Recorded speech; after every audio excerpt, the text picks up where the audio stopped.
Before the 2021-22 season was even over, it was already common knowledge that Gabriel Jesus would be leaving Manchester City in the summer. Haaland was joining, and they had to make space by letting him and Sterling go. Now, where Jesus was going to end up was the big thing, because as a 25-year-old striker with a lot of experience, goals and trophies under his belt, he was wanted all around Europe. Barcelona, Chelsea, Arsenal and a number of other big clubs wanted him. But then, Jesus quickly cut that list short when he declared that he only wished to remain in the Premier League. So, in the end, it was down to the two London clubs, Chelsea and Arsenal. With Lukaku having flopped on his return to Stamford Bridge, Chelsea needed a centre-forward quickly. And with Aubameyang and Lacazette having just left the Emirates, Arsenal also desperately needed a centre-forward. It felt like Jesus would favour Chelsea because they would be playing in the Champions League this season. But Arsenal's sporting director and coach, Edu and Arteta, who had both worked with a Brazilian striker in the past, managed to work their magic, and Jesus went to the Emirates. Arsenal paid £45 million for him, and he signed a 5-year deal with the club. At first, there were talks about Man City being the biggest winners in all of this, getting £45 million for Gabriel Jesus, and then paying just a little over £50 million for Haaland. But the first time we saw Jesus play a game for Arsenal, we all knew the Gunners also won big. They hit the jackpot. Arteta had been cooking something with Arsenal for the past couple of seasons, assembling some really fine young players together. But there still seemed to be something missing. But once Jesus joined, he instantly felt like the missing piece to that puzzle. From the pre-season games, everyone could tell that Arsenal were a totally different team with Gabriel Jesus now in it, and since the season began, they have not disappointed at all. They may have faltered a couple of times, but they are still on top of the table with the season nearing its end. And yes, the likes of Martin Odegaard, Gabriel Martinelli and Bukayo Saka have been so important for Arsenal going forward.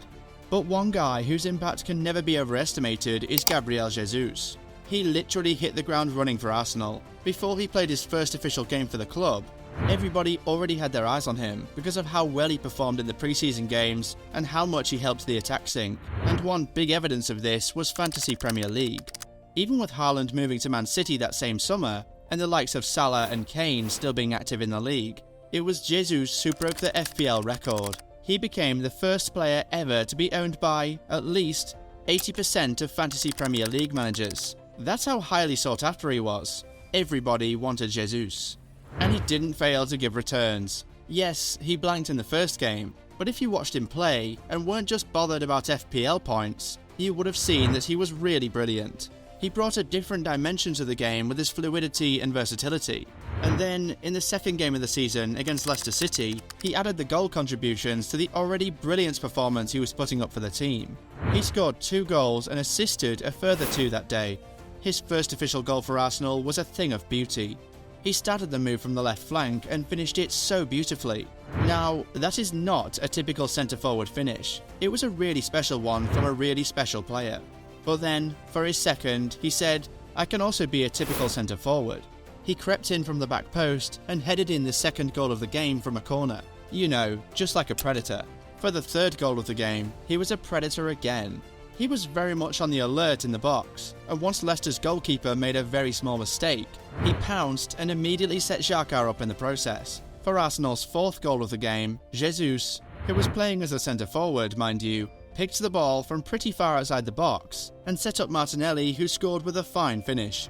Now, this one game was what announced the new Gabriel Jesus to the Premier League. We saw how different he planned to be as an Arsenal player. He can be a predator, a creator, a silky player. Literally whatever you would want from an attacker, you can get from Jesus. That's what makes him such an important player for Arteta. On top of all that, Gabriel Jesus has created such an amazing connection with Martinelli up front.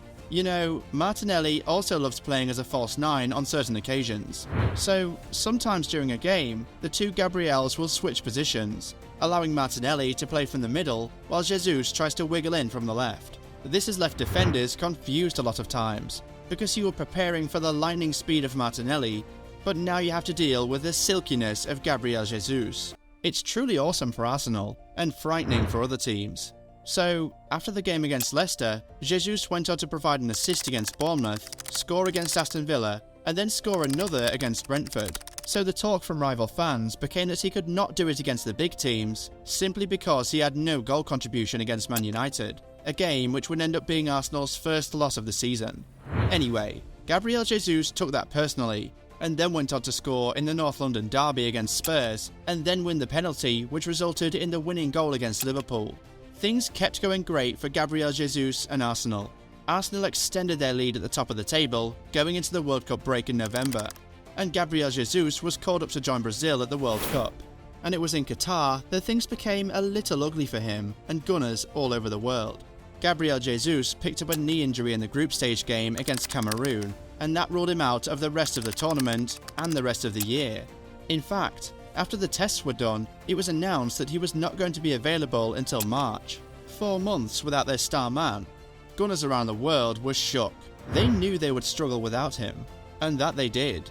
After failing to win just 2 out of their first 14 Premier League games, which Gabriel Jesus played in, Arsenal went on to drop points in 4 out of the next 12 that Jesus didn't feature in. It was during this period that Man City's hopes of reclaiming the title actually got rekindled. But then, Jesus seems to have resurrected at the perfect time.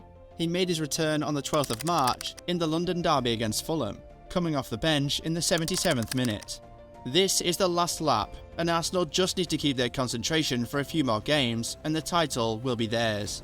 And during this period, you need your very best players at their very best, and the return of Gabriel Jesus has brought fresh hope.